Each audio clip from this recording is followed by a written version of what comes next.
আজকে রাজ্যকে নিয়ে কোথায় আসছি ভোজন প্রেমীদের বুঝতে বাকি নেই।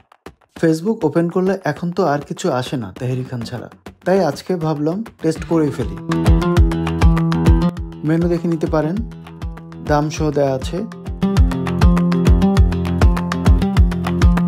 আমরা নিয়েছিলাম তেহারি, বাদাম শরবত এবং বোরহানি। প্রোডাক্ট ব্র্যান্ডিং চমৎকার, লোভনীয় ভাব আছে। বোরহানি তো সবার চেনা, কিন্তু বাদাম শরবতের কালার সেই ছিল। তেহারি ডেকোরেশন ওকে।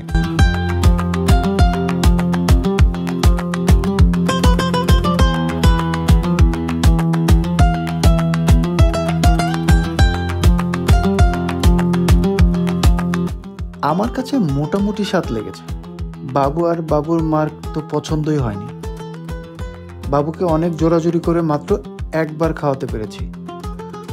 ওর ফার্স্ট টাইম টেস্ট যদি ভালো না লাগে আর কোনো উপায় থাকে না, তাই সে অন্যভাবে টাইম পাস করতে থাকলো। কিন্তু ডেজার্ট হিসেবে যখন ফিরনি বাবুকে দিলাম, বাবু অনেক পছন্দ করলো।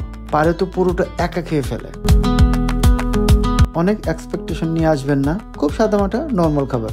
হয়তো তেহারি ছাড়া বাকি সবকিছুই ভালো হবে, যেহেতু আমরা শুধু তেহারি নিয়েছি, তাই বাকি খাবারগুলো নিয়ে বলতে পারছি না। তবে কোয়ান্টিটি একটু বাড়াতে পারত। আজ এ পর্যন্তই।